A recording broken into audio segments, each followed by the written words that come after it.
Hi అండి, అందరికీ నమస్కారం. సో మనం ప్రీవియస్ వీడియోలో చెప్పినట్లు మా ఫామ్లో ఇలా 5 లేయర్ మోడల్లో ఇలా కలుపు అయితే పచ్చి రొట్ట అయితే మొత్తం ఈ రేంజ్లో ఉంది కదా. సో మనకు మల్చింగ్ కావాలి కాబట్టి దీన్ని ఇలాగే ఉంచుతూ మనం మల్చింగ్ని ఉంచుకోవాలి. బట్ ఇవి మన మొక్కలకి ఇంపాక్ట్ చేయకుండా ఉండాలనేసి నేను ఒక బ్రష్ కట్టర్ కొనుక్కొచ్చాను.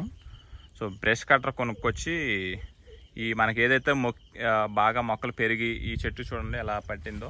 సో అలా పడితే ఆ చెట్టుకు కొంచెం ఇబ్బంది కాబట్టి ఇదంతా ఒకసారి కట్ చేస్తే అది అక్కడే ఉండి పచ్చి రొట్ట అనేది అక్కడే ఉండి మనకి భూమి మీద మల్చింగ్ లాగా ఉంటుంది అనే ఉద్దేశంతో బ్రష్ కట్టర్ తీసుకొచ్చి నేను ఇలా కట్ చేశాను. చూడండి, ఇప్పుడు మీరు చూస్తే ఇదంతా నిన్న బ్రష్ కట్టర్తో కట్ చేసాము. సో ఇప్పుడు కూడా మనకి ల్యాండ్ అయితే సన్కి ఎక్స్పోజ్ అవ్వట్లేదు. ఈ పచ్చి రొట్ట ఏదైతే కట్ అయ్యి ఆ భూమి మీద మనకు ఒక లేయర్ లాగా ఏర్పడింది.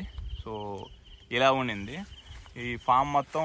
ఇప్పుడు ఈ స్టేజ్లో ఉన్నదాన్ని సేమ్ బ్రష్ కట్టర్తో కట్ చేయించి ఇలా మనకు మల్చింగ్ లాగా ఉపయోగించుకొని మనకి ఇంకేమైనా కావాలనుకుంటే ఈ బెడ్ మీద మనం నాటుకోవచ్చు. సో ఇది మనకి మల్చింగ్ లాగా ఉపయోగపడితే ప్లస్ కుళ్ళిపోయి దీని హ్యూమస్కి కూడా జనరేట్ అవ్వడానికి అవకాశం ఉందన్నమాట.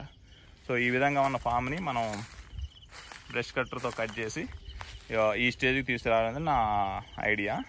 సో ఇది అయిపోయిన తర్వాత ఇంకేమన్నా దీని మీద జనుము జీలుగా పెట్టేసి కాలువలలో దాన్ని కూడా కట్ చేసి బోధ మీద వేస్తే మనకి ఇంకెప్పటికీ మల్చింగ్ కింద ఉండిపోద్ది. మేము అంత మునుపు వేసినవి చూడండి, ఇదంతా కుళ్ళిపోయి ఉంది.